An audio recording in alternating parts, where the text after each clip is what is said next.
Hola, buenos días con todos. Siendo las 10 de la mañana, 10:02, vamos a empezar con nuestro primer webinar. Antes de empezar, quisiera decirle buenos días a todos y muchas gracias por ceder un poco de su tiempo para acompañarnos virtualmente en nuestro primer webinar. Es una saga de 3 capítulos que vamos a hacer dentro del módulo 1, que es el impacto en el mercado de capitales, comenzando hoy. Quien les habla es Steve Ocampo, soy el gerente de inversiones y socio actual de la compañía de CES Capital. Un muy breve resumen: tengo 10 años de experiencia gestionando activos, todos los tipos de activos, renta fija, renta variable y los no tradicionales también. Mi gran experiencia viene en Habitat, 4 años en AFP Habitat, justo los años donde tuvimos y hasta ahora tienen rentabilidad líder en los 3 fondos, y luego también he estado 4 años en lo que es Credit Corp, inclusive antes de que era Credit Corp Capital en BCP, en lo que era el área de gestión de activos, siempre manejando un nivel de activos entre 1 a 2 billones de dólares. Adicionalmente cuento con la especialización del CFA 3 y actualmente también dicto clases para lo que es el planeamiento financiero, este certificado de CFP. Y quiero detenerme en esta parte del disclaimer y he resaltado un par de cosas importantes de mencionarles antes de comenzar la presentación formal.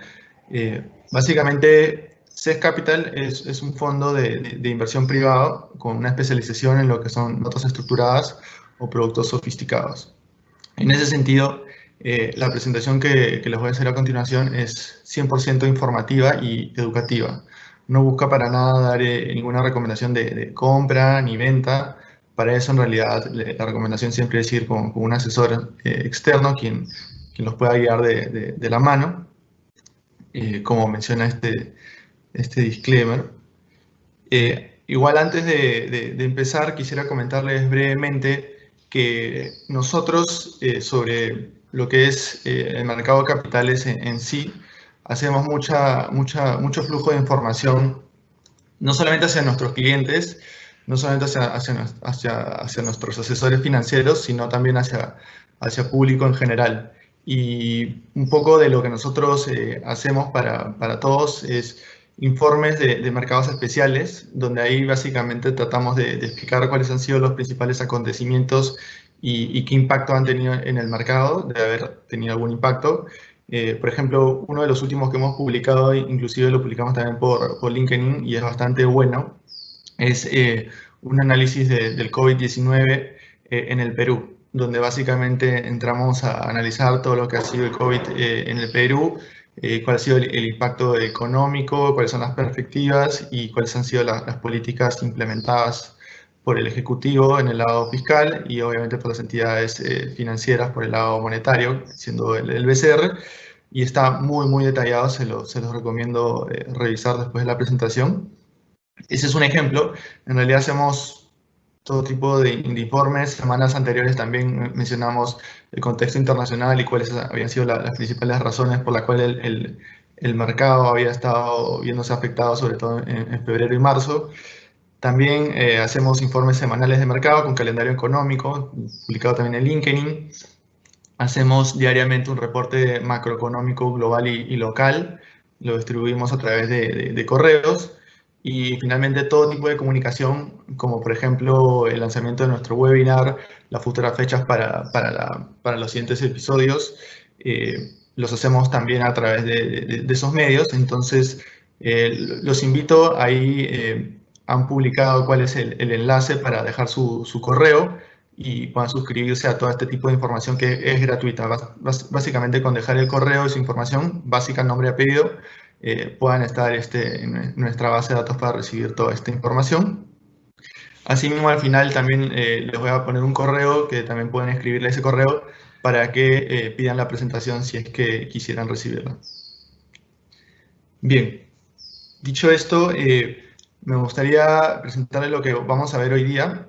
Dentro del módulo 1, capítulo 1, vamos a ver lo que es el COVID-19, la situación en el mundo y en el Perú.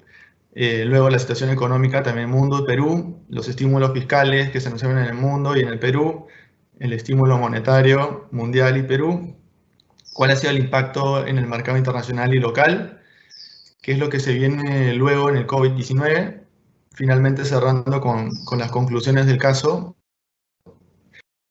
y vamos a dejar un espacio final entre 10 a 20 minutos para preguntas y respuestas, así que si van teniendo preguntas durante la presentación, en general los invito a ponerlas ahí en el chat y van a ser recibidas por el moderador y me las va a comunicar hacia el final de la presentación para poder resolverlas.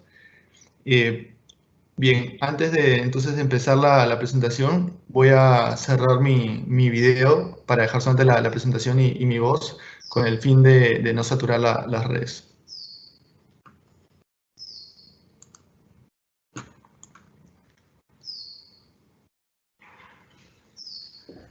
Bien, entonces empezamos.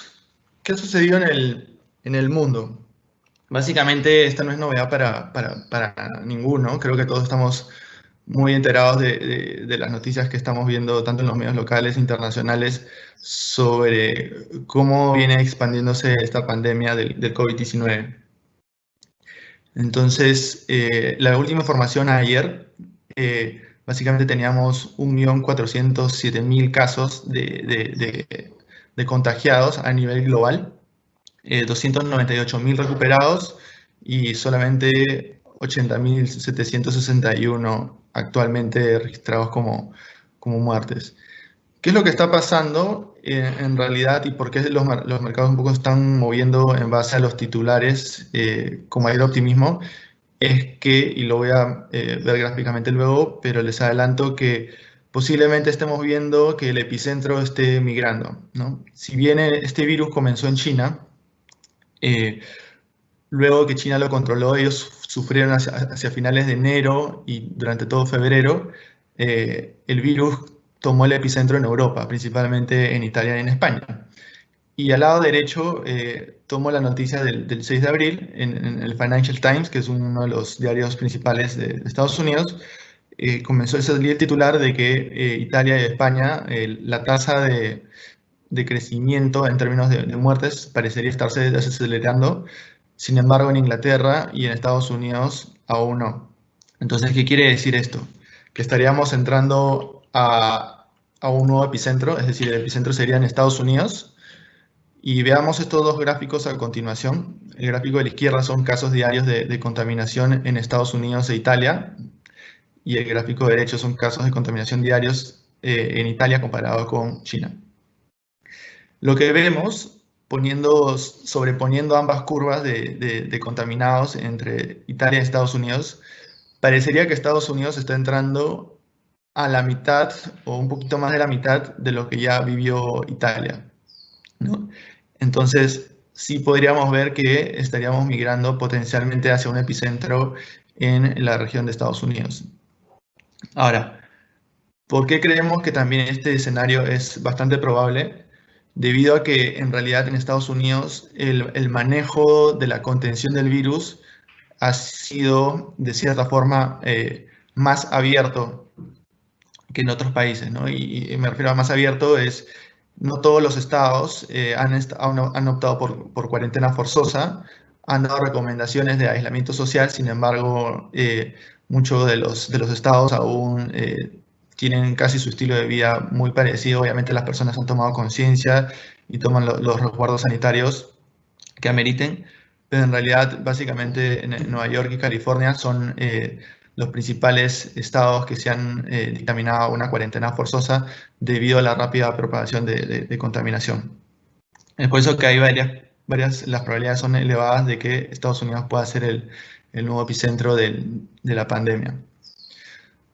Por otro lado, en el lado más positivo, Italia posiblemente estaría siguiendo el mismo patrón que se vio en Hubei, China, luego de 45 días. Entonces, acá lo que hacemos es sobreponemos ambas curvas para ver efectivamente qué es lo que estaría pasando con Italia. Y estadísticamente o gráficamente podemos ver que Italia, dado los grandes esfuerzos y la cuarentena bastante agresiva que han dictaminado en las últimas semanas, estarían aparentemente logrando bajar la primera ola de contaminados. Entonces, posiblemente podríamos ver a una Italia saliendo de este problema de ser el epicentro. Lo cual eso es bueno para Italia, pero nos pone los ojos en lo que es Estados Unidos. ¿Qué está pasando en el Perú?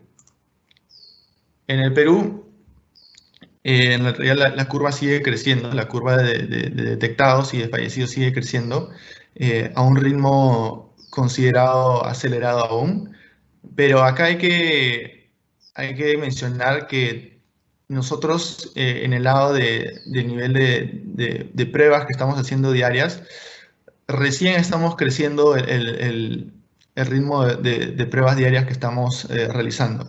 Veníamos más o menos de un ritmo de entre 500 a 700 pruebas diarias que realizábamos y hoy en día estamos en el promedio de 1000 pruebas diarias según el promedio de los últimos 5 días, lo cual es bueno, pero que no les asombre que seguiremos viendo seguramente nuevos detectados a un ritmo acelerado, porque obviamente estamos también creciendo la tasa de crecimiento de las pruebas diarias que estamos realizando.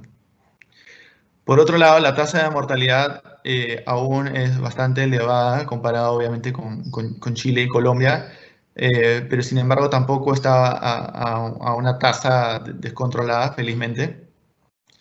Lo bueno que destacamos es el porcentaje de recuperados. Actualmente la tasa de recuperados versus el total casos es 44%, bastante superior a cualquier país de la región, inclusive Estados Unidos. Eso nos pone de cierta forma un optimismo. Y lo otro que quiero mencionar, que es importante y un poco para entender el contexto de por qué el gobierno ha sido de cierta forma tan agresivo con la población, con las medidas de cuarentena forzosa, es principalmente por el número de respiradores, ¿no? Si bien el marco que hoy en día tenemos 504, estos han venido subiendo con el tiempo. En realidad contábamos con 200 y tantos al comienzo y hoy en día tenemos 504. Sin embargo, igual, si nos ponemos en relativo a la región, estamos muy debajo de los otros países hermanos, con lo cual, por eso nosotros no nos podemos dar el lujo de tener mayores flexibilidades en términos de los cuidados sanitarios que debemos seguir y debemos también entender por cuál es la motivación del gobierno de ser tan estricto en el establecimiento de la cuarentena.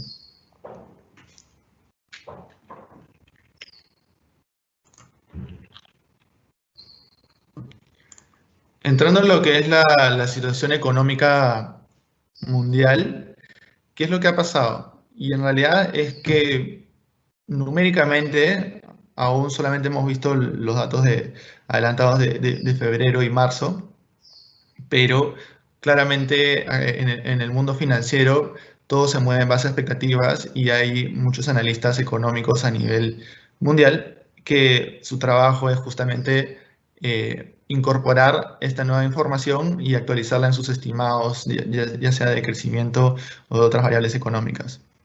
Entonces, de lo que hemos visto, el indicador líder, que es el gráfico, para explicar un poco qué es este indicador líder, básicamente es una encuesta a las grandes compañías que están en los sectores de servicio o de manufactura para un poco medir el grado de actividad que estarían reflejando en los números reales una vez publicado.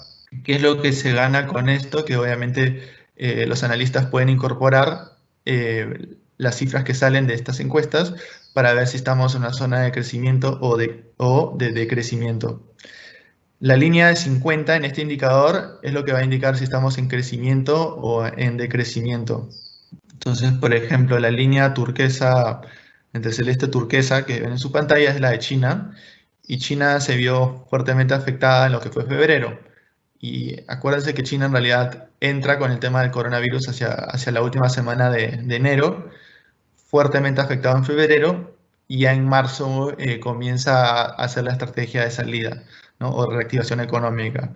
Entonces, es por eso que vemos un rebote importante en lo que es China en marzo, Ahora, hay que tomar esto con cuidado porque podría ser no consistente y podríamos ver una nueva caída de repente en abril o mayo, debido a que claramente hay una estrategia de salida que parece que está funcionando, pero hay que ver justamente ya la información económica real publicada.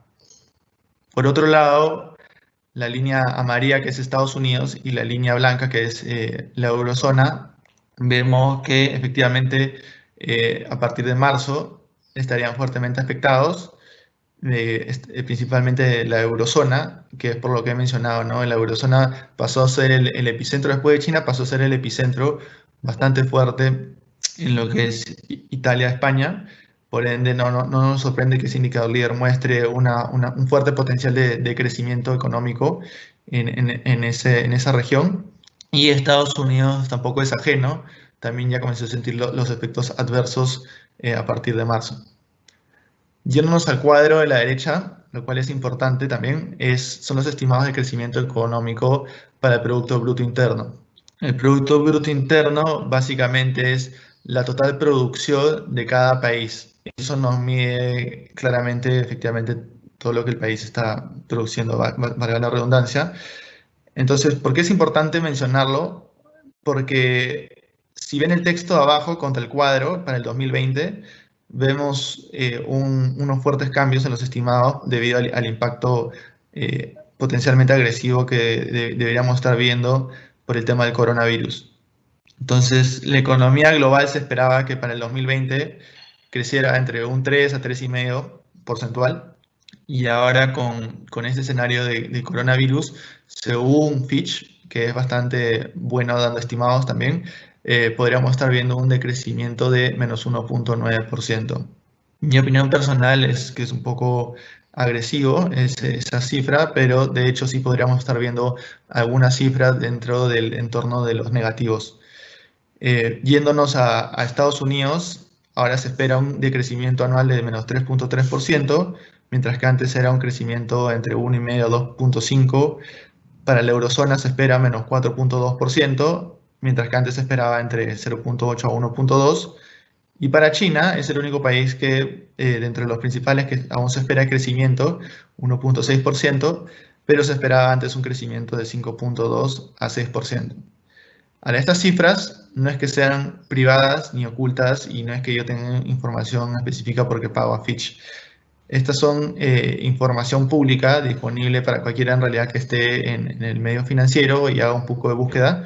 Entonces, ¿por qué les cuento esto? Porque no es que vaya a sorprender a nadie de los agentes que operan en el mercado de capitales. Esto ya es de conocimiento, así como también es de conocimiento que en el 2021 se espera un rebote del crecimiento económico más agresivo. Y claramente eso también tiene un efecto de la base económica. Como obviamente vamos a potencialmente ver un decrecimiento en el 2020, el 2021, dado esa menor base, podríamos ver un mayor crecimiento versus el contexto original que esperábamos antes. Finalmente, de ese cuadro que es importante y que quiero destacar es lo que dice Q1E y Q2E. Básicamente viene a ser el trimestre 1 y el trimestre 2. Es decir, son los crecimientos económicos anualizados son los crecimientos económicos de trimestre a trimestre. Entonces, ¿qué quiere decir? Que el trimestre 1 a nivel global contra el cuarto trimestre del 2019 estaría habiendo una contracción de menos 1,9%, ¿no? Eso impactado por los inicios del coronavirus. El trimestre 2 estaría viendo un decrecimiento de 3,6% contra el trimestre 1 del 2020, porque sí se espera que los mayores impactos económicos a nivel global se vean en el segundo trimestre, ¿no? Que viene a ser abril, mayo, junio. Luego, lo bueno es lo que también han visto, me imagino, en algunos titulares, si estamos en un escenario de recuperación económica en forma de U o en forma de B chica. Yo creo que lo más sensato es pensar que estamos en una recuperación en forma de U, donde la caída se origina en el primer trimestre, se busca estabilizar en el segundo trimestre, pero en el tercer trimestre del 2020 podríamos estar viendo ya este nuevo crecimiento, y este crecimiento es con respecto al segundo trimestre del 2020. Entonces es importante tenerlo en mente para no tener ese negativismo absoluto donde efectivamente si bien vemos la cifra de que el 2020 tendrá un crecimiento negativo contra el 2019, el mayor impacto lo veremos en el primer trimestre y en el segundo trimestre por el tema de este decrecimiento económico inducido por la cuarentena.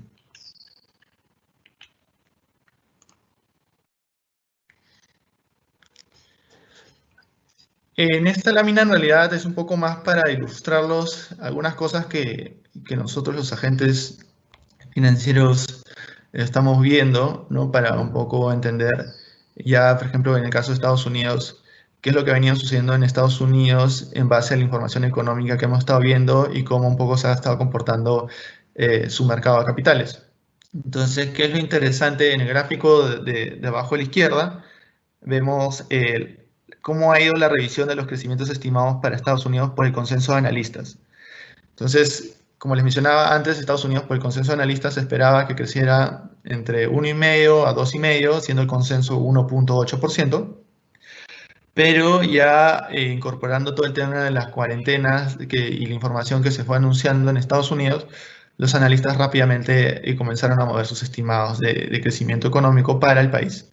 Entonces, hoy en día el consenso está en 0,9%, pero como se imaginan, la brecha es amplia, ¿no? Entonces, la brecha puede ser desde lo que vimos anteriormente, que era un decrecimiento casi de 2-3%, hasta un crecimiento quizás de 1-1,5%.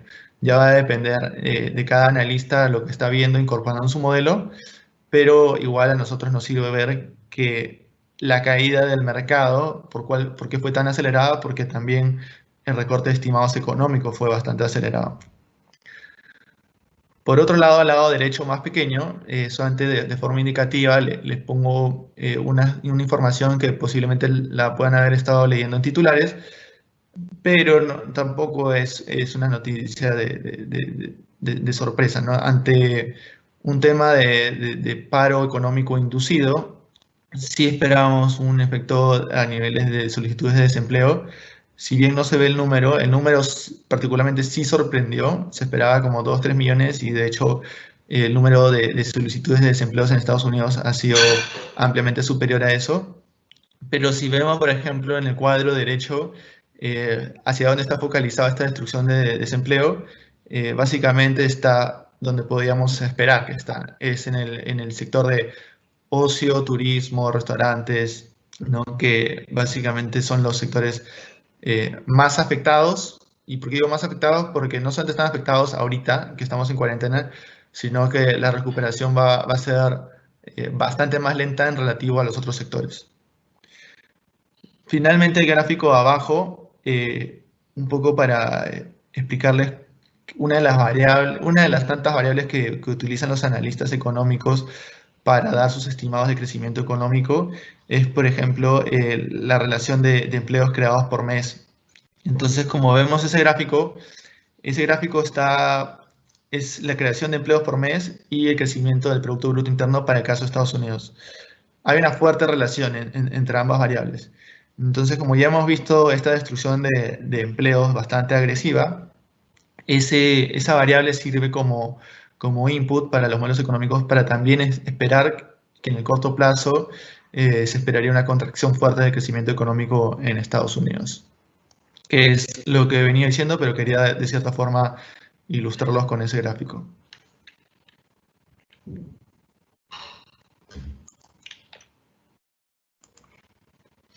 ¿Qué es lo que está pasando en Perú? Claramente no somos ajenos a lo que les he mencionado a nivel global. El crecimiento económico en el 2020 también ha sido recortado de 4 a 2% según el anuncio del Ejecutivo, lo cual no nos sorprende porque de hecho el Ejecutivo siempre tiene que mostrar cierto optimismo porque ellos son principalmente los que tienen las herramientas para tratar de mitigar que el golpe no sea tan agresivo como los analistas económicos del lado privado normalmente muestran en sus cifras. Entonces, otras entidades he visto estimados entre crecimiento para el 2020 entre 0,3% hasta menos 4,5%.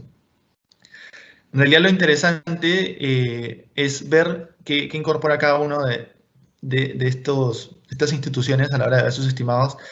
Para mí el escenario más adverso es el de apoyo y consultoría con un crecimiento de menos 4.5. Bastante interesante porque te plasma, de hecho, un escenario de recuperación mucho más lento y un impacto por la cuarentena mucho más agresivo en el corto plazo. El gráfico que yo les pongo acá abajo a la izquierda es uno de los gráficos que me parece interesante mostrarles, donde muestra las proyecciones de PBI mensual realizado por el estudio Thorne y Asociados. ¿Y qué ilustra esto? Es más o menos lo que les venía diciendo de cómo va a ser el impacto a la hora de pasar los meses, ¿no? Entonces, claramente en marzo es el primer mes donde vamos a tener el primer impacto por la cuarentena, donde podríamos ver un decrecimiento trimestre a trimestre de menos 4.1%. La línea roja es básicamente el crecimiento o el decrecimiento contra el trimestre anterior o contra los últimos 3 meses en media móvil. Mientras que las barras verdes en el eje izquierdo es cuánto representa ese mes contra el mismo mes del año pasado, es decir, si ese mes creció o se contrajo. Entonces, voy a explicar primero la línea roja. La línea roja lo que menciona es lo que les mencioné en el cuadrito por trimestre, donde sí se espera un decrecimiento económico durante el primer trimestre y más fuerte el segundo trimestre, ¿no? Que finaliza en junio. Entonces podemos ver que hasta marzo en realidad va a haber un decrecimiento marginal, pero abril, mayo y junio el decrecimiento contra el trimestre anterior va a ser bastante más agresivo, entre 12 a 20% según el Thorne. Entonces, esto de acá, este trimestre particularmente va a ser el que nos va a mover el crecimiento anual hacia abajo. Ya hacia julio, agosto, sobre todo julio, vemos aún un decrecimiento, pero en menor magnitud, y agosto nuevamente comenzamos a crecer. Finalmente, este gráfico, si tú lo analizas, Thorne más o menos está estimando un crecimiento económico de menos 1.5% para el 2020 y se va a mover de esa forma mes a mes. Me parece bastante ilustrativo porque complementa lo que les he venido diciendo en el lado global. Otra cosa importante, si bien, y lo voy a mencionar más a profundo adelante, si bien los gobiernos han inducido, o algunos gobiernos han inducido a este paro económico violento de casi el 60-70%, hasta el 80% de la actividad económica, también han anunciado paquetes de estímulos, tanto en el lado fiscal y monetario.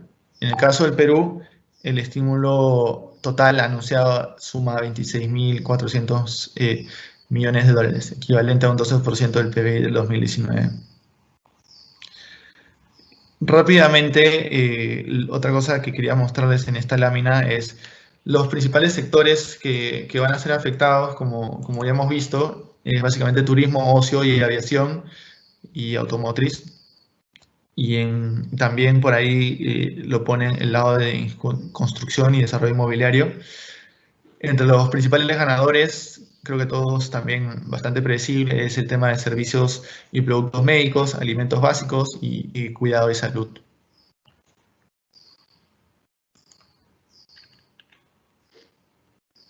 Entonces, entremos a hablar sobre los estímulos fiscales. Los estímulos fiscales en el mundo han sido, hasta el momento, en los principales países, que vendría a ser el G7, una suma de casi 3 trillones de dólares.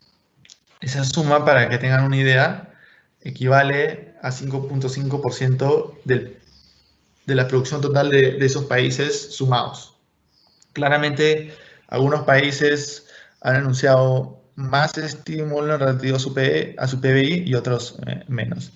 Pero lo impresionante es la magnitud del estímulo fiscal. Es algo que en realidad no todo el estímulo fiscal se va a sentir en el corto plazo, porque efectivamente en el corto plazo básicamente lo que buscas es dar mayor gasto para mejorar rápidamente tu sistema sanitario tratas de dar mayor gasto también para el lado de las familias, para que puedan subsistir sin un empleo los más afectados, y también gasto para ayudar a las compañías pequeñas y medianas que también se han visto más afectadas en relativo a otras compañías en este contexto de paro económico inducido. Voy a entrar a hablarles sobre Estados Unidos como un ejemplo, pero es algo que pasa similar en otros países desarrollados. Y es para poner un poco en perspectiva lo masivo que es el estímulo anunciado actual y claramente la presión que podría generar sobre la solvencia del país. Como podemos ver en los gráficos de abajo, claramente el costo de estos estímulos es elevado para las finanzas públicas, principalmente para Estados Unidos. Para que tengan una idea, el estímulo anunciado actual asciende casi 11% del PBI del 2019 y en otras crisis de las más severas no llegó ni siquiera a esta magnitud, ¿no? En 1933 llegó a 5.7, lo que se llamó el New Deal, ¿no? El nuevo acuerdo para superar la Gran Depresión que vivieron en ese momento. En el 2008 se anunció 1% de estímulo económico y en el 2009 se complementó con un plan de respuesta a la crisis financiera de 5.5% del PBI. Pero sin embargo no llegan ni al 60% de lo que se ha anunciado actualmente, ¿no? En términos de PBI. Entrando a los gráficos, el gráfico de la izquierda inferior, el déficit superávit público, básicamente lo que te dice es cómo están las finanzas del país respecto a la producción del año correspondiente, ¿no? Entonces, cuando vemos mucho déficit, por lo usual, es financiado con endeudamiento del país. Porque lo que quiere decir un déficit es que todos los ingresos que recibe ese país, principalmente por impuestos, no logran alcanzar el agresivo presupuesto que el país ha planificado para el crecimiento. Entonces, vemos que con los estimados realizados tomados de Bloomberg, el país en el 2020 estaría quedando con un déficit casi de 15%. Una cifra bastante agresiva, negativo, por lo estándar para un país que tenga una salud pública ok, debería manejar un déficit fiscal entre -1 a -3%, para que tengan una idea. Por el otro lado, como el déficit es bastante agresivo, claramente también podemos esperar que la deuda pública como porcentaje del PBI y en general en absoluto de Estados Unidos crezca. Entonces se estima que la deuda pública va a llegar a 120% del Producto Bruto Interno de Estados Unidos. Eso tampoco nos sorprende, por lo que he venido mencionando. ¿Qué es lo interesante? Que nos pone en un contexto de Segunda Guerra Mundial, ¿no? O sea, Estados Unidos optó por medidas de casi similar magnitud o llevó al país a casi a un nivel de estrés de finanzas públicas parecido a lo que fue en el contexto de Segunda Guerra Mundial. Entonces nos hace entender que para ellos están manejando esta crisis a nivel del Ejecutivo como si fuera una especie de efecto secundario ante una guerra mundial, ¿no? Donde también a veces por todos los muertos a nivel global pueden ocurrir infecciones diversas. Entonces, una cosa adicional que he estado leyendo en los últimos días es que los demócratas, en Estados Unidos hay dos partidos en realidad, los republicanos y los demócratas. Actualmente el gobierno de Trump es republicano y el partido opositor viene a ser los demócratas. Sin embargo, se han visto bastante cohesionados en cómo lidiar con esta crisis y han podido actuar bastante rápido, a mi parecer, pasando el estímulo fiscal de 2 trillones, de casi 2 trillones de dólares, muy rápido, comparado con lo que fue el manejo del Ejecutivo en la crisis financiera del 2008, donde demoraron entre 6 a 9 meses en pasar algún paquete de estímulo.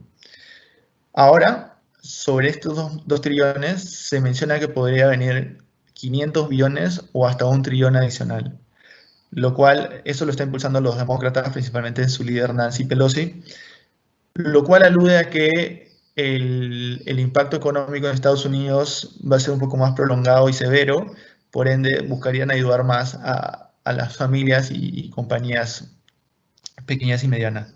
Todavía no hay ninguna aprobación, pero lo más seguro es que sí esperamos que haya alguna adicional por el lado de estímulo fiscal en Estados Unidos, con lo cual estas cifras que les he mencionado podrían estar un poco más estresadas del lado de las finanzas públicas. Ahora, cabe mencionar que Estados Unidos es el país que tiene de los mejores ratings crediticios, ¿no? Sí debería haberse afectado, pero igual es de los principales países más sólidos a nivel de solvencia financiera y principal referente a nivel global.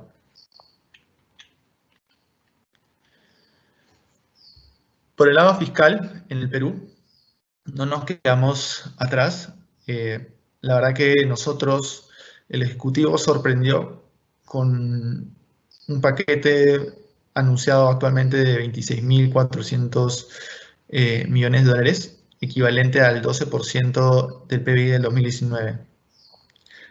Hasta ayer es el mayor plan de estímulo anunciado en América Latina, en términos de PBI, claramente, ¿no? En términos absolutos hay otros planes que son más agresivos, pero es bastante alentador ver el compromiso del Ejecutivo en términos de cómo mitigar los impactos económicos que estamos sufriendo por esta cuarentena. Muy breve en resumen, pongo un cuadrito de las medidas fiscales aprobadas para rápida ejecución, ¿no? Si bien 12% es el plan total anunciado, en rápida ejecución, es decir, entre 1 a 2 meses, se está utilizando 17.793.000 soles, equivalente al 2.4% del PBI del 2019. Principalmente, como también mencioné, para atención médica inmediata, básicamente el sistema de salud, soporte económico a las familias y soporte económico a las empresas. En punto positivo, en relativo a Estados Unidos, Perú en realidad tiene uno de los niveles de deuda más bajos de América Latina. Entonces, esto es bastante bueno, ¿ya? Esto es bastante bueno porque si bien vieron a Estados Unidos que podría llegar a unos niveles de deuda a nivel PBI de 120%, Perú está a niveles de 27%. Y con lo anunciado, tampoco estamos todavía saliendo al mercado a levantar deuda adicional. Tenemos espacio, sí tenemos espacio para hacerlo, también tenemos espacio por el lado fiscal. Entonces, eso es bueno porque de tener un impacto económico más severo a nivel de país, podríamos ver mayor estímulo fiscal por parte del Ejecutivo. De hecho, la ministra de Economía ya lo ha anunciado y el presidente también. No van a ser mezquinos en todo lo que tengan que dar para apoyar efectivamente aliviar el impacto económico a raíz de este virus COVID-19. Eso es bastante bueno para nuestro país. Efectivamente, el gasto en corto plazo no es tan grande versus el 12%, pero todo esto debería entrar a verse materializado en el mediano plazo en el país. Entrando a lo que son los estímulos monetarios en el mundo, de hecho, el estímulo monetario en el mundo es bastante agresivo, a pesar de que tuvimos países reduciendo el estímulo monetario, inclusive saliendo de una política monetaria expansiva que fue principalmente Estados Unidos. Ya meses anteriores optaron por regresar nuevamente a la política monetaria expansiva y bueno, la reacción ante el virus por los potenciales efectos económicos fue bastante rápida. Entonces, ¿qué es una política monetaria expansiva? Básicamente es bajar los costos financieros para también, a través del sistema financiero, estimular la economía. Estimular la economía para bajar los costos de fondeo de los bancos, para que las personas puedan acceder a créditos más baratos, ¿no? Y de cierta forma también, si tienen algún problema, por ejemplo, de consumo o falta de ingreso, puedan optar por un crédito a un menor costo y mitigar los impactos económicos. Esto es lo que busca nuevamente la política monetaria. ¿Qué cosas quiero destacar aquí? Principalmente el caso de la Fed, porque la Fed es el referente en realidad en creatividad y agresividad en términos de estímulo monetario en el mundo. La Fed, que es el Banco Central de Estados Unidos, recortó de una manera rápida y agresiva su tasa de referencia. La tenía en enero entre 1.5 a 1.75 y básicamente la llevó a cero. Inclusive, es importante mencionar que la llevó a cero y hizo este recorte de manera extraordinaria en un comité. Normalmente el Banco Central tiene comités casi mensuales donde anuncian si es que va a haber un cambio de política monetaria y anuncian sus perspectivas de crecimiento, cómo ven la economía, pero desde la crisis no veíamos que entre estos periodos de reuniones pactadas tuviera algún movimiento de política monetaria. Nuevamente vimos esa rápida reacción por la parte de la Fed, lo cual fue bastante bueno, en cierta forma, porque tanto el lado fiscal como el lado monetario se están moviendo muy rápidamente en esta crisis, a diferencia de otras crisis, para mitigar los efectos adversos económicos. El cuadro de abajo muestra las intervenciones en el mercado por la parte de la Fed hasta el 3 de abril. Entonces, ¿qué es lo interesante? Es que la Fed ya anunció su paquete de recompra de activos de manera ilimitada. ¿Qué significa un paquete de recompra de activos? Básicamente significa que el Banco Central de Estados Unidos va a salir al mercado a comprar una serie de activos de los cuales ellos han anunciado previamente, una lista previa, principalmente activos de alto rango crediticio, para justamente dar la liquidez a los mercados y que no haya esta volatilidad exacerbada. Parecido de cierta forma si lo quieren comparar con lo que hace el Banco Central peruano cuando el tipo de cambio se exacerba, ¿no? Que sale a comprar dólares o a vender dólares. Pero en este caso el Banco Central de Estados Unidos principalmente da un apoyo al mercado siendo un comprador adicional y siendo un comprador en una magnitud bastante agresiva.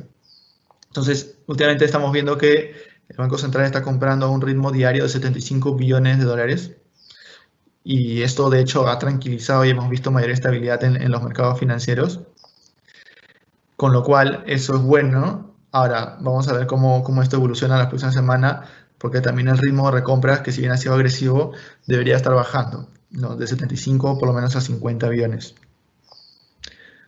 Otra cosa importante mencionar es que los principales países referentes a nivel global, todos están en tasa de referencia a nivel de casi cero o negativa. Como vemos, Canadá 0,25, Estados Unidos 0,025, Eurozona menos 0,50%, Japón menos 0,10%, Reino Unido 0,10%. Del único país importante de referencia que podríamos mencionar que no está en esos niveles es China. China está en 4,05. Pero sí ha venido bajando tasa, es bueno. Y lo bueno también es que tiene aún espacio para seguir haciendo política monetaria. Los chinos esta vez han ido de forma mucho más prudente porque años atrás tuvieron que en el 2015 hicieron una política monetaria agresiva para reactivar su economía, pero tuvo bastantes distorsiones en el sistema financiero con un tema de lo que se llama shadow banking, que es un sistema bancario en sombra donde había un nivel de préstamos a personas que no estaban necesariamente bancarizadas, con lo cual el tema de riesgo crediticio subió de una manera muy agresiva. Entonces, de hecho, les costó y les ha ido costando en el tiempo limpiar un poco ese nivel de alto riesgo crediticio, sobre todo en el lado de este sistema bancario sombra. Pero la idea ahora de China es ir un poco más con calma en ese frente, ¿no? En el frente sobre todo monetario, para que no genere esa disrupción perversa. Algo más que quiero mencionar aquí en el cuadro es, bueno, Canadá, primera vez que anuncia su programa de recompra de activos por 5.000 dólares canadienses. Eurozona incrementó su paquete de recompras. Japón duplicó su paquete de recompras a 112 billones. El Reino Unido también anunció un paquete de recompra de 645 billones de reales. Entonces, hay un buen estímulo por parte de los principales bancos centrales a nivel global y esto de cierta forma también permite dar mayor liquidez al mercado de capitales.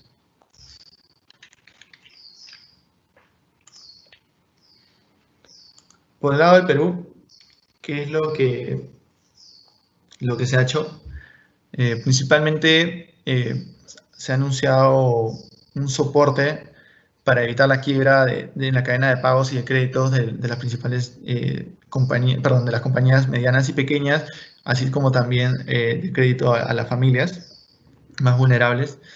En ese sentido, el Banco Central anuncia un paquete de 30.000 millones de soles que podría estar utilizando como garantía, ¿no? Para esos préstamos actuales que podrían estar en riesgo en el corto plazo, inducidos por esta cuarentena o paro económico. Adicionalmente, hizo un recorte de tasa de referencia de menos 1.25%, estábamos en una tasa de 2.25 de 2.50, perdón, y la bajó hasta 1.25. Con eso llevó la tasa de interés real negativa. ¿Qué es la tasa de interés real? Básicamente es la tasa de interés nominal, se le resta lo que es la inflación de los 12 meses y con eso llegamos a una tasa de interés real, que en realidad es cuando tratamos de medir el estímulo monetario, tratamos de ver de que efectivamente cómo está la tasa de interés real, que es la que va a dictaminar qué tanto estamos estimulando el tema de los costos financieros. Fuera de eso, anunció reducción de tasas de encaje para soles y dólares, bastante agresivo para lo que es dólares. Y todo esto se transmite en dar mayor liquidez al sistema financiero y abaratar sus costos de fondeo para que ellos también, de cierta forma, puedan los bancos ayudar a las familias, ¿no? Y muchos de los bancos hemos visto que están reprogramando créditos entre 3 a 6 meses con periodos de gracia absolutos y sin recargos de intereses. Entonces, esto es bueno porque obviamente les da un segundo aire a estas familias y compañías. Y ahí lo importante es que haya mucha comunicación con el BCR, porque así como les mencioné que la Fed, a través de obviamente su sistema financiero, está haciendo innumerables cosas para apoyar a las compañías y dar liquidez. En ese sentido, debemos esperar lo mismo por nuestro Banco Central, mucha conexión y mucha coordinación con las principales, con todo el sistema financiero, para que se pueda transmitir efectivamente también lo que ha anunciado el Ejecutivo.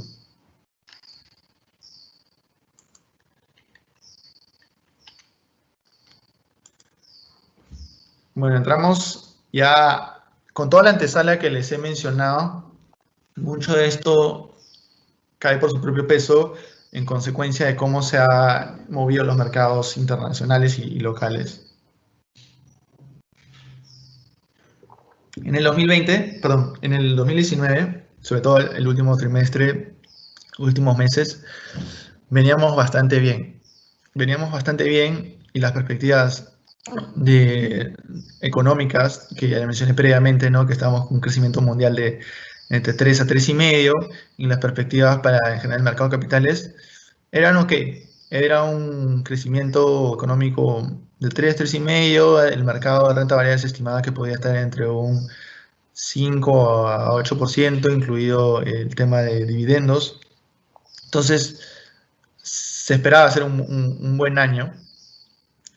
Por el lado de los resultados corporativos, que también son los cimientos para que el mercado de capitales en el lado de la renta variable esté estable, también venían bastante bien. Y de hecho, los resultados que hemos visto reportados durante enero, febrero y algunos en marzo sobre el último trimestre fueron bastante buenos, bastante buenos, sorprendiendo a los analistas.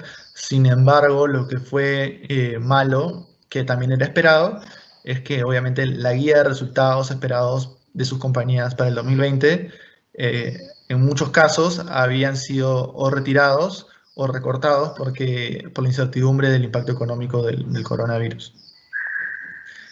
Entonces, dicho esto, viendo el cuadro a la derecha, vemos cómo el mercado de acciones en general, el 2020, lo que pongo en la columna del 2020 es el retorno hasta el cierre del mercado de ayer desde el cierre del año pasado. Y lo que pongo como COVID-19 es básicamente cómo se ha comportado el mercado desde el 14 de febrero hasta ayer, 7 de abril.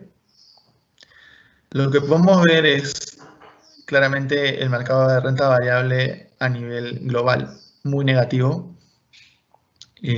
Básicamente, dentro de lo que es las fechas de COVID-19, China destaca con una menor caída, pero en realidad estoy siendo un poco injusto acá porque China tuvo una mayor caída, sobre todo a finales de enero y a principios de febrero.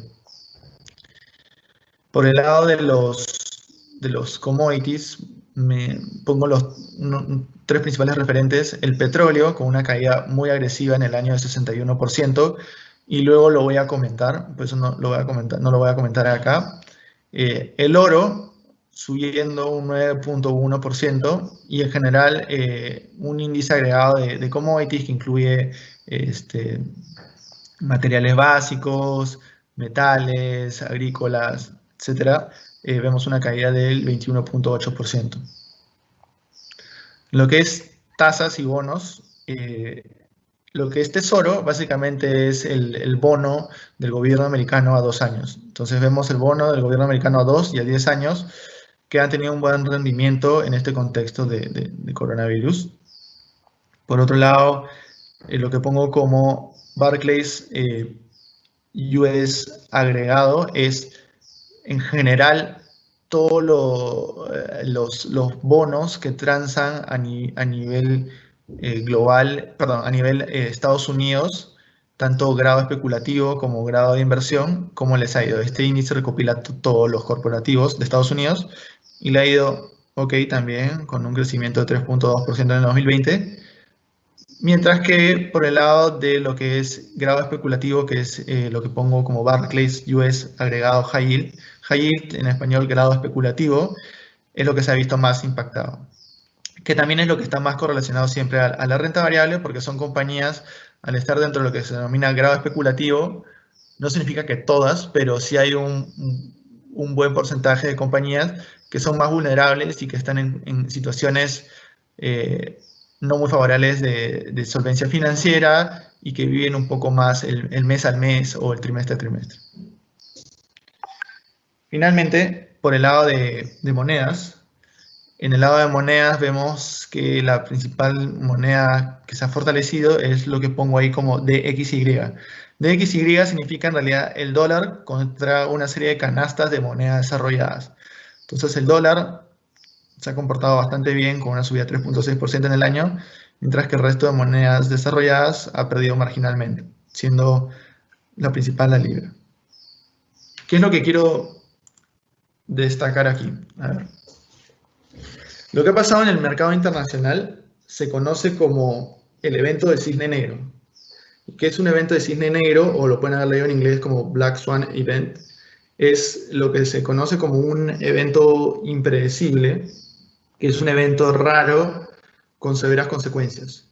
Y esto es lo que ha sucedido con lo del COVID, ¿no? Y por eso cuando yo les menciono cuáles son las perspectivas del mercado y del crecimiento económico a finales del 2019 para el 2020, ustedes pueden ver en agregado que hasta de los más agresivos esperaban quizás una caída no tan severa como la que hemos vivido.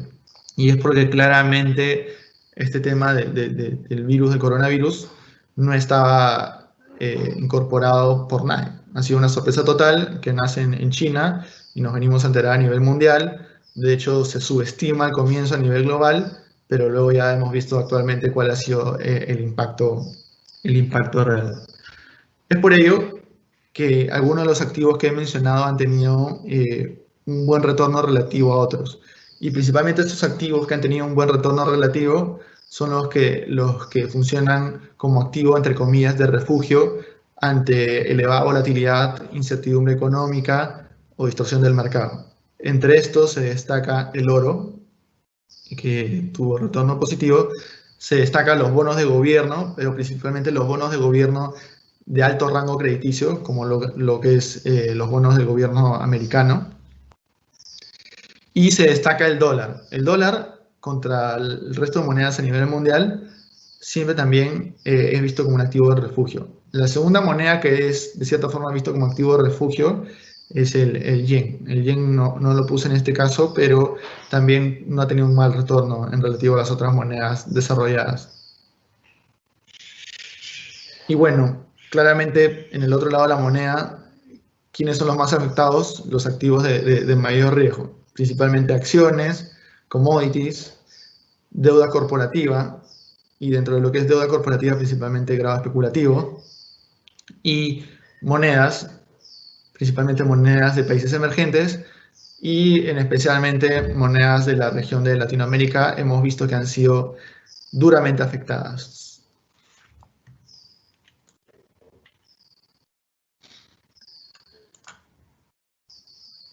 Aquí muy brevemente, me pareció interesante comentarles sobre un relativo de cómo ha sido la caída del mercado de esta crisis versus caídas de mercado en otra crisis, medido a través solamente del índice del SP500, que es el índice de las 500 principales compañías de Estados Unidos. Y es porque en las últimas semanas, en realidad, de todo lo que he venido leyendo, creo que el titular que resume bastante bien es que ninguna crisis es igual a la anterior. Entonces me pareció interesante comentarles algunas ideas fuerzas de lo que he estado leyendo. Primero, es una crisis que sabemos por qué está ocurriendo, ¿no? El tema del coronavirus claramente es un tema de salud, es un virus que más o menos ya sabemos cómo se contagia, cuál es el efecto, que tiene un mayor efecto en personas que tienen defensas bajas y principalmente personas mayores. Así como también tenemos una idea sobre su potencial duración y desenlace. Pongo potencial porque claramente estamos viendo que los estimados actuales consideran que deberíamos estar saliendo de esta pandemia descontrolada más o menos en 1 a 2 hasta 3 meses, ¿no?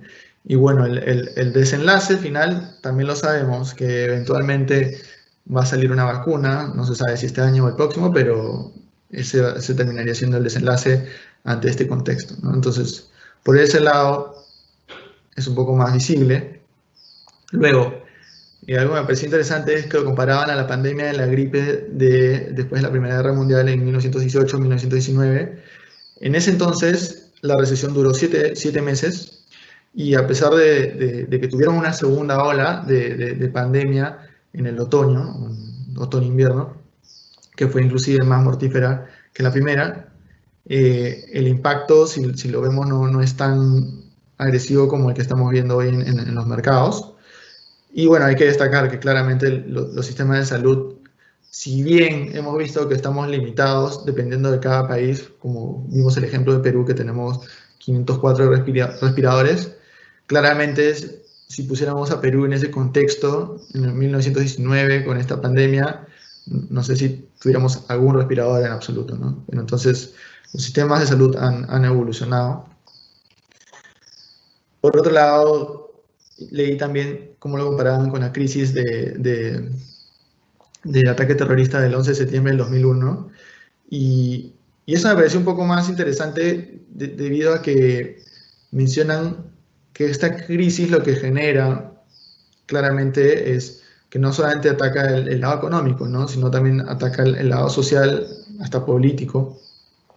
Y es que hay actualmente un miedo desenfrenado a lo desconocido por el lado de cómo va a quedar los países en términos del antes y el después de coronavirus, ¿no? O sea, como en la época de Cristo, ACDC, va a ser algo similar en lo que es el coronavirus, ¿no? Antes de coronavirus, después de coronavirus, cómo van a quedar parados los sectores económicos, cómo se va a reestructurar los sectores económicos, ¿no? Porque esto también obviamente genera oportunidades para algunos sectores y genera obviamente desventajas para otros. El tema virtual entra con fuerza, ¿no? Hemos visto que muchas compañías también ahora están subiendo su presupuesto para digitalizar más procesos, poder optimizar también cantidad de personas con las que actualmente trabajan. Entonces, hay una serie de cambios que claramente vamos a ver después del coronavirus.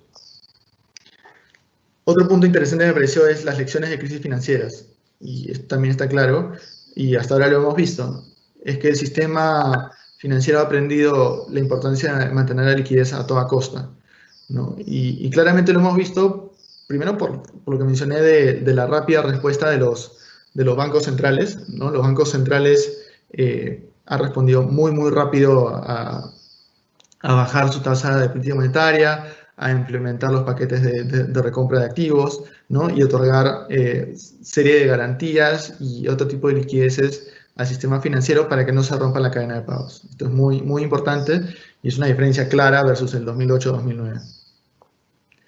Finalmente, lo que hemos visto también, y se puede ver en las líneas puestas, es que en todos los casos, post-crisis, viene la recuperación, ¿no? Entonces, acá quiero hacer ayer me pasaron el enlace de una conferencia de Andrés Esteves con Thomas Friedman, y algo que me pareció interesante al final que mencionaba Thomas Friedman, que es uno de los principales eh, escritores en Estados Unidos y referentes también, es que él, a lo largo de su historia, que tiene varios años en este medio, haciendo distintos artículos económicos, es que cada vez que él ha comenzado un artículo mencionando que el mundo no va a ser lo mismo, años después se ha hecho en retrospectiva el análisis diciendo, creo que tengo problemas con ese titular. Y es porque lo que él comenta es que en realidad, a pesar de todos los problemas que tengamos en el día a día, en el momento, que nos toca ahorita el tema del coronavirus, el mundo logra recuperarse, ¿no? O sea, logramos salir finalmente airiosos con ciertos cambios, claro, todo trae cambios para bien, pero finalmente viene una recuperación. Otro punto importante es el apoyo monetario y fiscal en grandes cantidades y muy agresivos, que se los he mencionado previamente. Y bueno, acá se abre la pregunta, y eso ya se los dejo un poco para reflexión a ustedes, si es adoptar una perspectiva de inversión de largo plazo, ¿no? O sea, eso creo que sería lo que deberíamos estar apostando.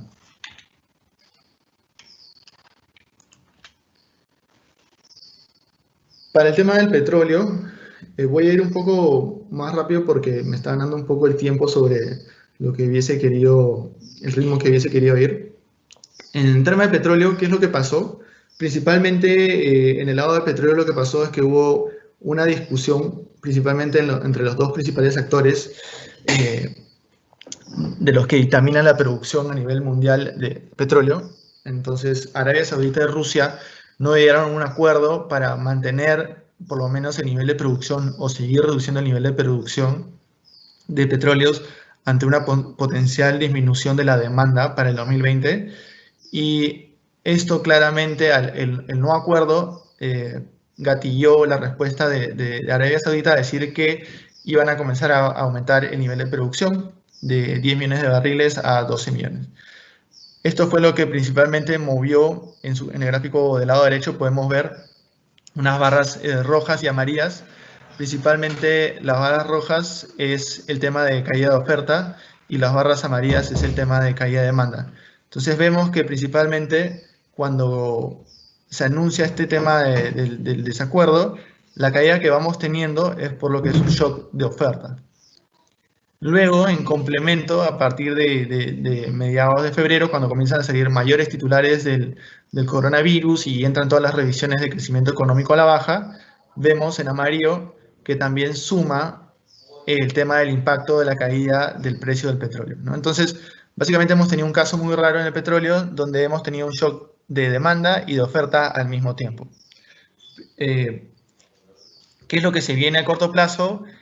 Se ha anunciado que este jueves debería haber una reunión entre Estados Unidos y Arabia Saudita y Rusia para tratar de llegar a un posible acuerdo, ¿no? De si van a reducir la producción o por lo menos mantenerla y no seguirla aumentando, que pueda dar cierta estabilidad al precio del petróleo en el corto plazo.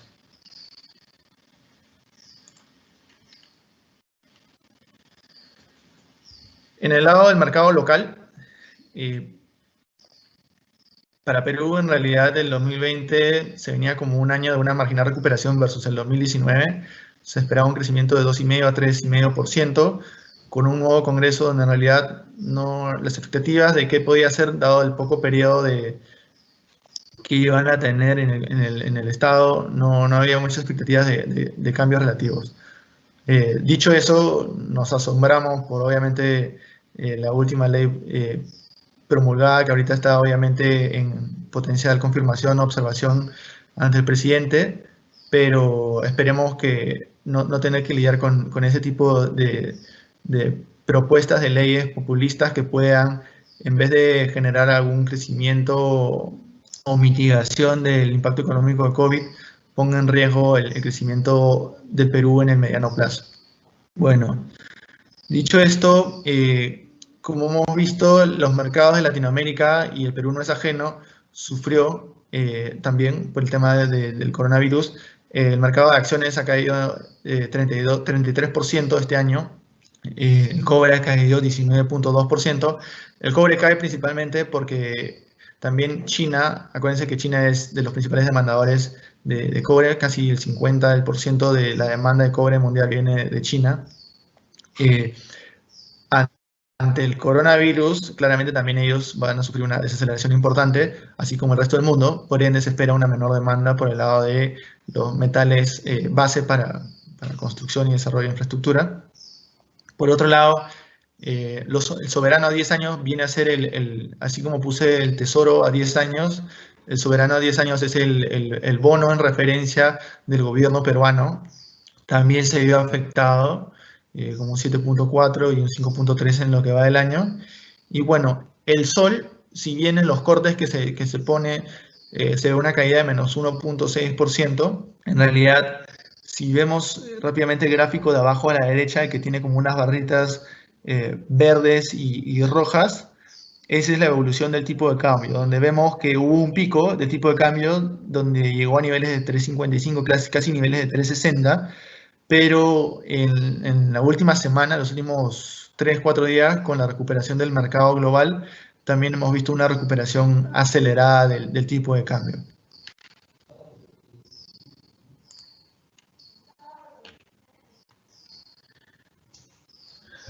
Para ir terminando, ¿qué viene luego del COVID-19?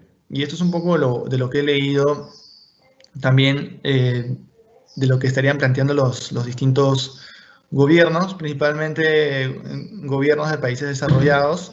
En Latinoamérica no he visto todavía alguna estrategia tangible de salida, pero abro el signo de interrogación sobre vacunas.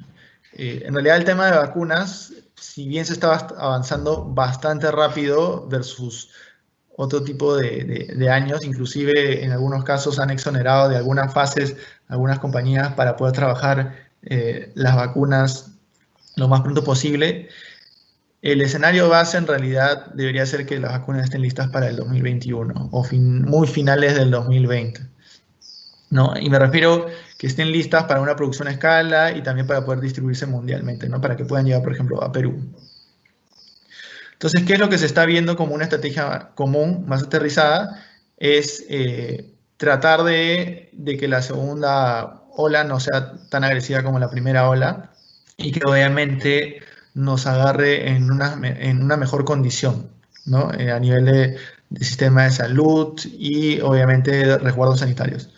Para esto también los gobiernos tienen que seguir aumentando el ritmo de exámenes de prueba, tienen que tener más pruebas y más rápidas, como se están haciendo en algunos países asiáticos, inclusive en China, donde hacen, vi que con el carro puedes pasar y te hacen inclusive la prueba drive-thru, ¿no? Manejando, para dictaminar efectivamente si eres un potencial ente de contagio o estás todo ok, y de esa idea poder detectar efectivamente todos los casos potenciales de contagio, que los casos más difíciles son de esas personas que posiblemente pueden contagiar, pero no tienen rasgos aparentemente de tener el virus activado.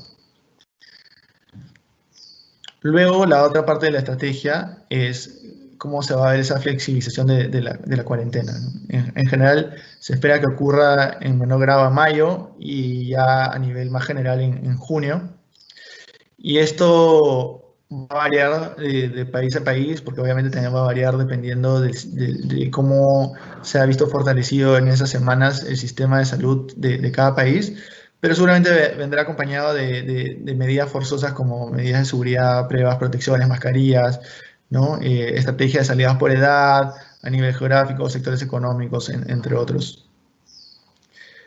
Bueno, y finalmente, la segunda ola es muy probable, ¿no? No debemos descartarla, por eso tenemos que tener cuidados. Esta segunda ola lo más seguro es que estaría llegando a niveles o sea, en tiempos de invierno, pero como digo, o sea, todo esto que estamos haciendo, esta cuarentena y todos estos resguardos y medidas aplicadas, deberíamos ganar bastante tiempo para llegar mejor preparados. Entonces es un proceso muy largo y progresivo la estrategia de salida, ¿no? Y el costo económico claramente es elevado a corto plazo, pero el tema de salvar vidas creo que es lo principal, y eso es a lo que estamos enfocados a nivel global. Y claramente los impactos van a ser distintos dependiendo de las características económicas, sociales y demográficas de cada país.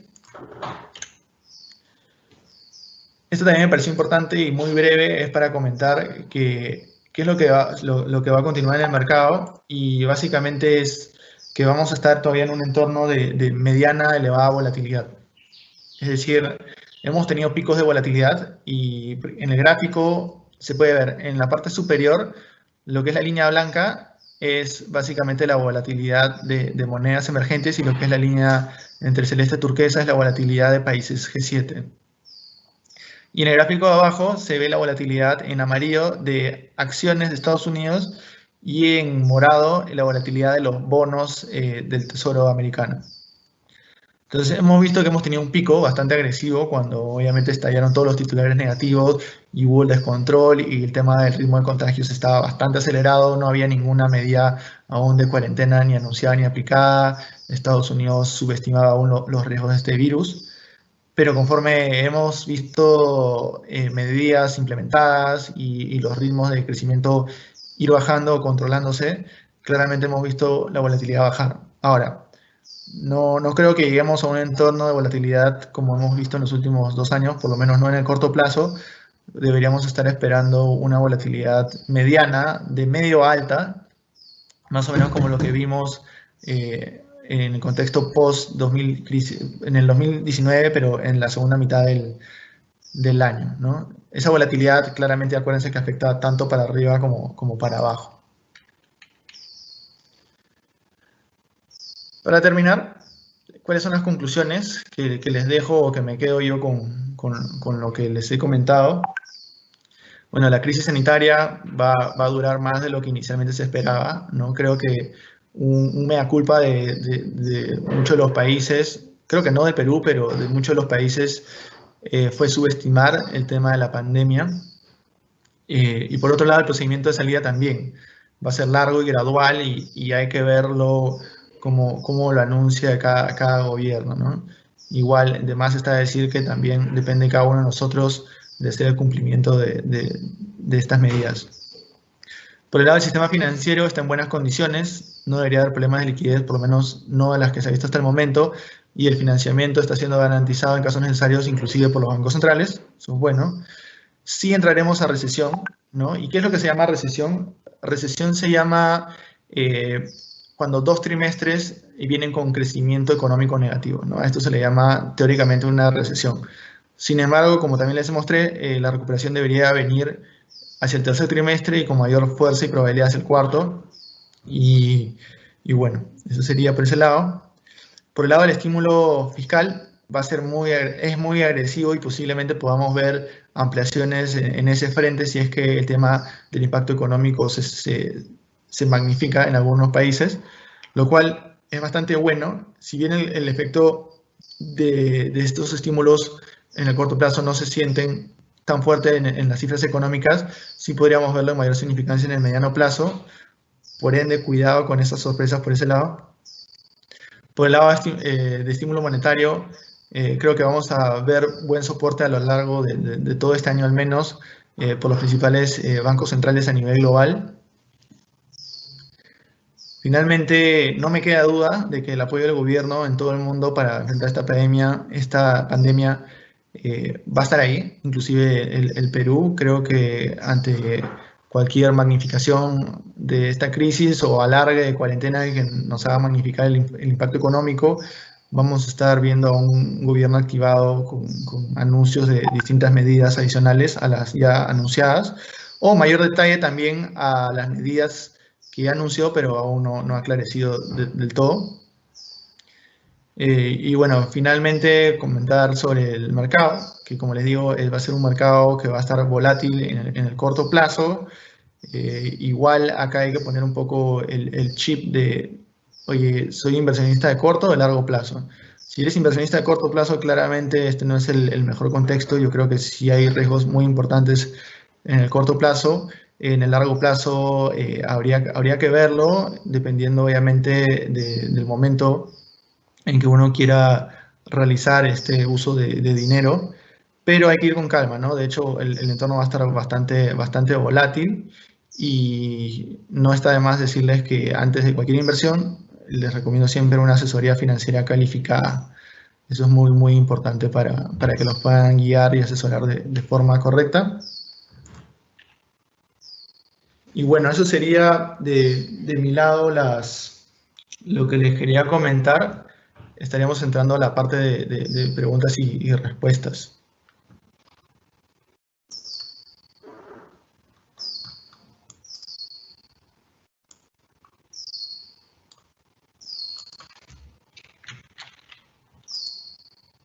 A ver, un segundo. A ver, estoy leyendo acá las preguntas.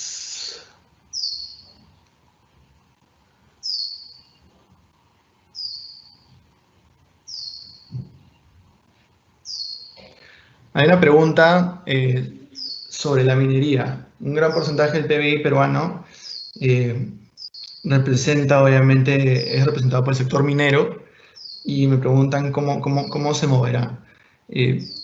Nosotros, si efectivamente hoy en día ya no dependemos tanto del cobre como años atrás, como en la época del 2005 al 2008, estamos más diversificados entre cobre, oro y un poco de zinc.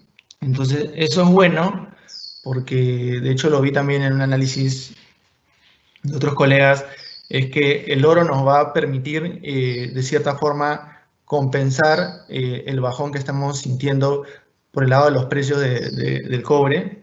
Obviamente no en la misma magnitud, pero va a evitar que el impacto en el sector minero no sea tan agresivo como hubiese sido en un contexto de 2008-2009, donde había una concentración mayor en el lado del cobre. Y lo otro es que en realidad el sector minero no ha tenido una paralización 100%, ¿no? Sino ellos en realidad continuaron de cierta forma haciendo una producción, obviamente a un menor ritmo.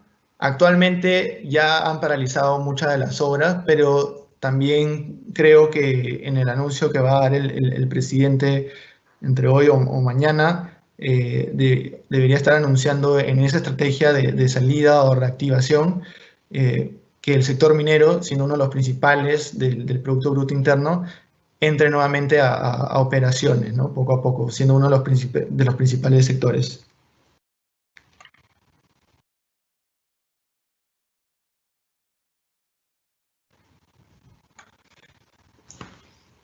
Hay otra pregunta, si el epicentro pasa a Estados Unidos, ¿cómo es posible que tenga crecimiento en el tercer y cuarto trimestre? Ya. El cuadro puede darse un poco engañoso, por eso lo precisé. A la hora que yo abro el crecimiento trimestre a trimestre, es un crecimiento trimestre a trimestre con respecto al trimestre anterior, ¿no? Entonces, lo que quiero decir acá es, Estados Unidos, lo más seguro es que sí tenga un crecimiento anual negativo para el 2020, siendo el impacto más fuerte en el segundo trimestre. Ahora, el primer trimestre está mostrando una caída, un decrecimiento económico versus el cuarto trimestre del 2019. El segundo trimestre del 2020 va a mostrar aún una caída más severa con respecto al primer trimestre del 2020.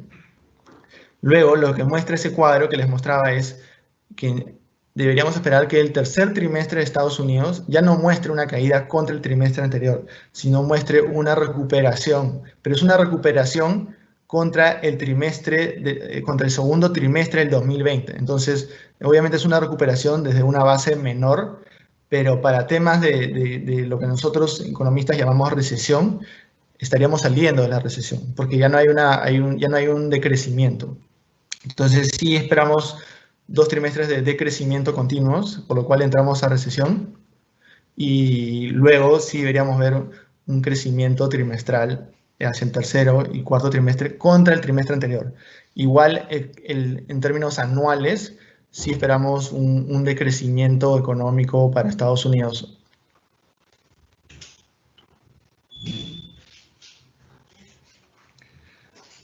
Otra pregunta es, según la explicación, se estima que los fondos de AFP comenzarían a crecer ¿en qué mes?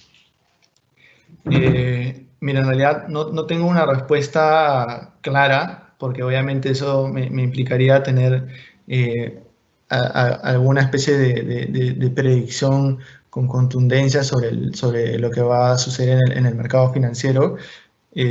Pero lo que sí te digo es que las perspectivas del segundo semestre son mucho mejores que lo que estamos actualmente viviendo. Por ende, yo creo que si quisieras hacer un timing, podría ser más hacia el cuarto trimestre del presente año, donde ya comiences a ver una recuperación de los fondos de la AFP en mayor magnitud, ¿no? Ahora, quiero hacer un salvaguarda acá que claramente también el tema de los portafolios de la AFP no va a ser el mismo, por el tema de que seguramente de acá a un mes, por insistencia del Congreso, pase la ley del 25% y veamos salidas de los fondos, con lo cual muchas de los fondos de la AFP, sobre todo el fondo 2 y 3, van a quedar con unos portafolios quizás no de forma más óptima de cara a la potencial recuperación del final del año, pero sí vamos a ver una recuperación, ¿no? Entonces te diría que más hacia el último trimestre de este año.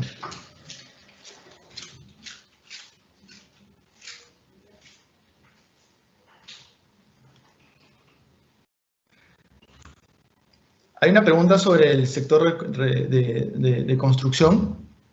En realidad no tengo la respuesta técnica para contestártela ahorita. Lo que sí espero es que claramente el sector de construcción se vea paralizado.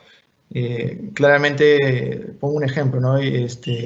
Muchos de las personas cercanas a mí que me dicen que habían estado comprando un inmueble, no, nadie está construyendo, ¿no? Ni siquiera hasta le contestan el teléfono, el ingeniero, ni el maestro de obras.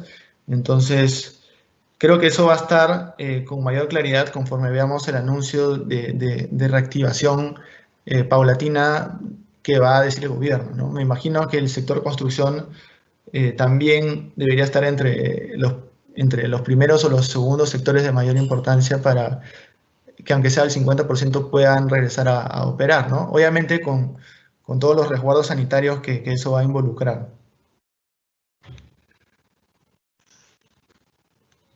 Recomiendo invertir en renta fija, en renta variable.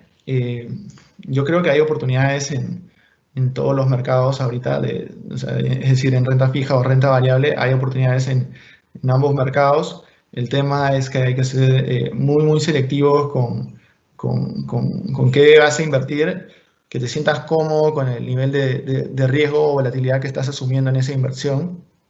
Y yo creo que sí, deberías tener buenas oportunidades de retornos en ambos frentes, ¿no? El tema es cómo manejas tú tu perfil de riesgo y por eso acá te recomiendo que lo puedas complementar a lo que has visto y lo que he mencionado, obviamente con un asesor financiero calificado, ya para que te pueda guiar también en términos del patrimonio que tengas, la liquidez que tengas, el monto que quieras invertir, etcétera, etcétera.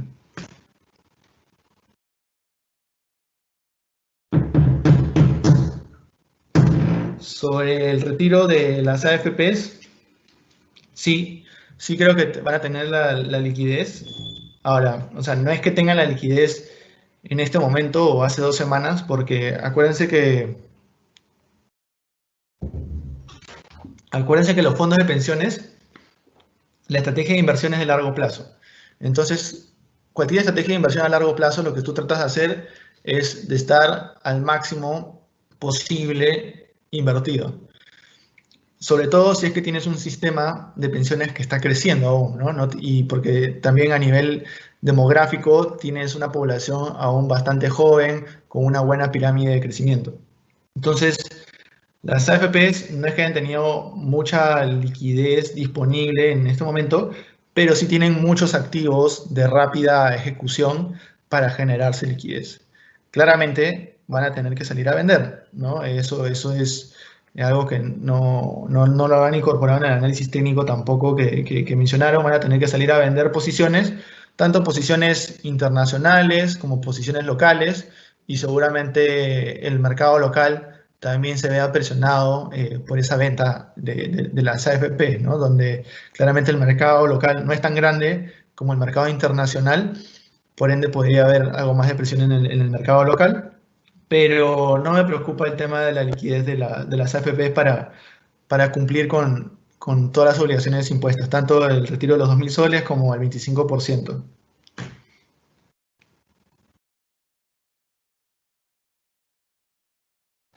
¿En qué medida la recuperación del tipo de cambio se debería a que los bancos y AFPs se están viendo a salir de las posiciones en dólares para atender los retiros en soles? Es una muy buena pregunta. En realidad habría que hacer un poco más de análisis numérico ahí. Claramente no se sabe actualmente cuánto estaría vendiendo las AFPs y los bancos, pero sí hay presión. No, de hecho, hay presión por ambos lados, ¿no? Y por eso el grafiquito que les mostré, vimos como de 3.55 rápidamente regresa a niveles de 3.37. Ahora, yo efectivamente creo que eso sería en pro beneficio del común de nosotros, que tenemos obviamente ingresos en soles. ¿Podría eso de cierta forma mitigar algo la volatilidad del tipo de cambio y mantenerlo en niveles bajos en relativo a lo que estaría la región? Yo acá lo que recomiendo es nunca desligarse de los movimientos de tipo de cambio de la región. Principalmente Chile es bastante cercano porque igual depende mucho de casi los mismos metales que nosotros, del mismo metal. Entonces, si vemos un deslinde importante entre el tipo de cambio peruano y la región, claramente podemos aludirlo por este factor y tendríamos que verlo como una oportunidad, ¿no? Esa sería mi respuesta por ese lado.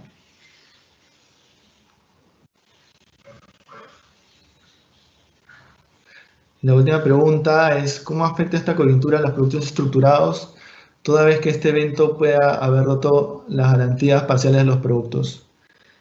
Eh, no, no voy a entrar mucho en detalle técnico, porque en realidad el producto estructurado tiene distintas características y resguardos, pero solamente te hago acordar de que las garantías parciales en realidad funcionan a lo largo de la vida del producto, ¿no? Entonces, lo que te tiene que preocupar a ti es el vencimiento del producto. Si tu producto o la inversión que has hecho está a 2 años, desde hoy a 2 años, en realidad el producto de la nota estructurada va a funcionar bastante bien porque en teoría vas a tener mayores posibilidades de navegar con esta volatilidad adversa. Claramente no te recomendaría rescatar a estos niveles porque la evolución del mercado te va a jugar en contra, pero deberías estar tranquilo al vencimiento, que es a 2 años, a un año, ¿no? Entonces, lo que te debe preocupar más que todo es el tema del vencimiento. Yo creo que las protecciones parciales funcionan bastante bien para este tipo de coyuntura donde la volatilidad es bastante elevada y uno puede equivocarse en el punto de entrada o de salida. Bueno, finalmente no tengo más preguntas. Solamente quisiera enfatizar, por favor, si quieren recibir esta presentación, envíen el correo a info@cescapital.com.pe o hagan clic en el enlace que fue publicado a comienzos de la presentación. Eh, perdón, hay una pregunta más.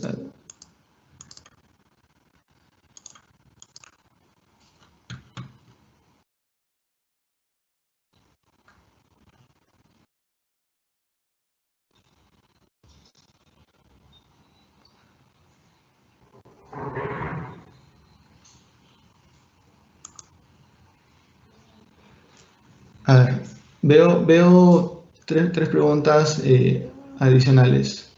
¿Cómo se prevé el sector tecnológico? De hecho, el sector tecnológico creo que va a ser uno de los potenciales ganadores en el mediano plazo, por lo que mencionaba, ¿no? O sea, el tema de post-COVID, creo que muchas de las empresas van a salir buscando adoptar medidas de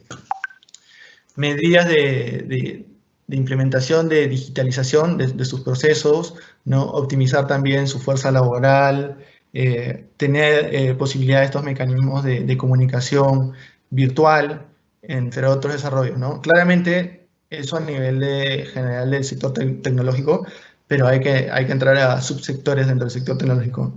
Otro sector que se me ocurre ahorita en la mente es, por ejemplo, el de ciberseguridad, ¿no? Que es bastante interesante también.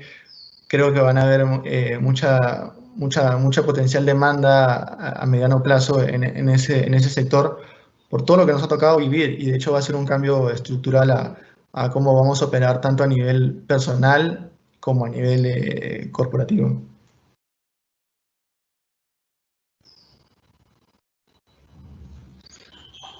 ¿Cómo afecta la coyuntura económica al mercado de instrumentos de renta fija? Eh, Básicamente, el mercado de renta fija se compone de el riesgo de crédito del gobierno del país más el riesgo de crédito de la compañía. Eso es lo que dictamina finalmente la tasa a la cual se puede financiar la compañía. Entonces, este tipo de coyuntura donde exacerba las volatilidades del mercado y donde se rebajan los estímulos, donde se rebajan los crecimientos económicos, donde hay mucha incertidumbre de hasta cuándo va a durar la cuarentena, cuáles son los sectores más impactados, afecta de manera generalizada tanto el mercado de renta fija como el mercado de renta variable, pero en el lado de renta fija te va a impactar en el lado de la hoja de balance de la compañía. Entonces, acá los que nos dedicamos a este rubro, lo que hacemos es un análisis financiero, ¿no? Hacemos unos estimados tal cual hacen los analistas macroeconómicos con el crecimiento del mundo, de los países, se hace pero para nivel de las compañías y se trata de ver si es que efectivamente la compañía va a poder enfrentar sus obligaciones de corto plazo y si va a poder enfrentar la carga financiera por los intereses generados que tiene, dado el nivel de stock de deuda actual que tiene, ¿no? Porque claramente no está teniendo ingresos y no va a tener ingresos seguramente por un par de meses. Y obviamente el caso depende caso por caso, porque va a depender del sector, del tipo de la compañía, pero en general afecta adversamente al nivel de tasas de financiamiento de las compañías, ¿no? Entonces, si me quiero poner en el contexto de una compañía retail, por ejemplo, una compañía como Michael Kors, ¿no? Que tiene distintas compañías, distintas tiendas a nivel global, claramente no va a vender por un tiempo, entonces va a tener menores ingresos operativos. Esos menores ingresos operativos, dentro de lo que se ve los ratios financieros, se van a ver estresados en el corto plazo. Eso va a hacer automáticamente que tenga una potencial rebaja de su calificación crediticia y como consecuencia, a su vez, va a elevar el costo financiero de la compañía. Pero lo más importante ahí en realidad es analizar, ok, ese es el impacto de corto plazo. Quiero analizar el impacto de mediano y largo plazo si es que la compañía va a entrar en quiebra o no en el mediano plazo. Y entonces ahí es donde uno estresa más el flujo de caja y logra ver contra la deuda que tiene pendiente si es que lograría repagar o no. También uno revisa cuánto es el nivel de activo fijo que tiene para ver si tiene algún resguardo por ahí y se hace un análisis bien completo para determinar efectivamente el impacto que va a tener a nivel de cada compañía. Entonces, la renta fija se ve afectada adversamente a nivel general, pero como digo, hay que revisar caso por caso porque pueden haber oportunidades de algunas compañías donde se han visto exacerbadas a nivel general, pero en realidad es una buena oportunidad. ¿A partir de cuántos meses es considerado un inversor de largo plazo? En realidad, el inversor de largo plazo creo que cada uno lo pone a su interpretación, pero para mí un inversor de largo plazo sería al menos 1 año y medio o dos para arriba. Eso sería dentro de lo que yo considero un inversor de largo plazo, ¿no? Y un inversor de corto plazo sería más buscando 3 a 6 meses de ganancia y mediano plazo podría ser entre 1 año o 2 años, ¿no? Una cosa así, pero como digo, esa es más mi percepción y obviamente si tú lees puedes encontrar distintos parámetros según quien te lo comente.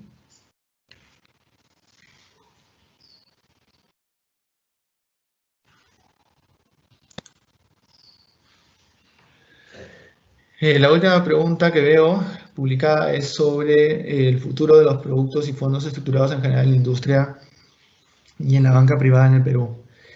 Eh, Mira, yo te voy a hablar un poco más de nuestro caso, de lo que estamos nosotros haciendo y el futuro en realidad de estos productos.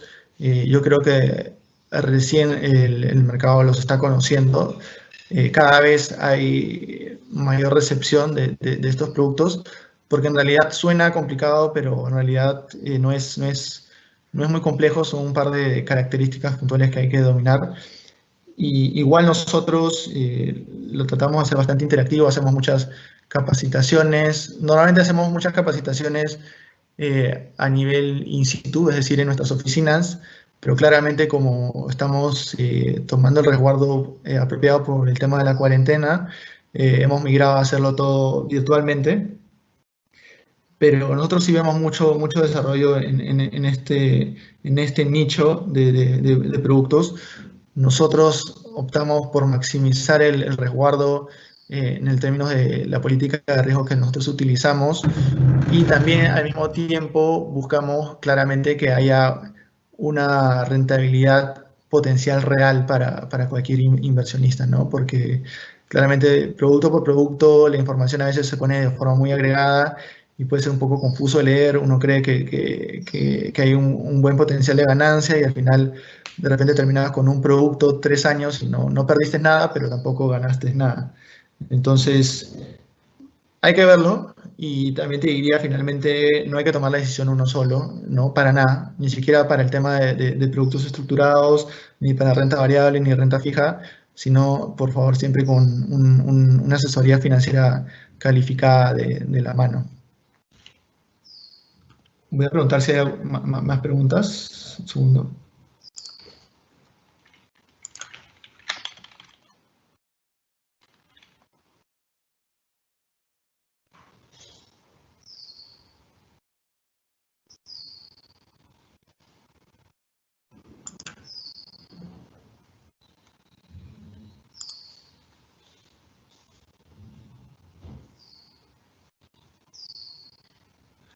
Creo que, creo que eso sería todo. De mi parte, nuevamente les agradezco. Eh, Creo que ha sido un poquito más largo de lo que hubiese esperado, pero creo que ha sido en beneficio de todos ustedes. Es el primer capítulo del módulo 1 que estamos realizando. De hecho, manténganse, por favor, dejen el correo o escríbanos para poderles comunicar sobre el segundo capítulo. Pues les agradezco mucho su tiempo. Quédense en casa, cuídense y muchos saludos. Gracias.